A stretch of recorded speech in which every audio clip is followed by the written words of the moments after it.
হঠাৎ স্যারের চাকরি ছুটি। কেউ ভাবছে চাকরি গেছি, বেশ হয়েছে এবার। কেউ বা ভাবছে চাকরিটা নাই, করব কি যে এবার। কেউ করেছে চাকরি চুরি, কেউ নিয়েছে টাকা। একবারও কেউ ভেবে দেখেছে শিক্ষক নেই স্কুলে, তাই স্কুলগুলো সব ফাঁকা? আমরা কি কোনো ভুল করেছি পড়তে এসে স্কুলে? ভাববো কিভাবে আজকে স্কুলে আছেন যে স্যার, কালকে যাবেন চলে।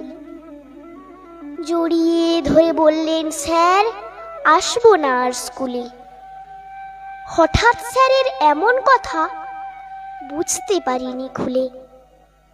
চারিদিকে তখন হো হো পড়েছে, চাকরি গেল সবার।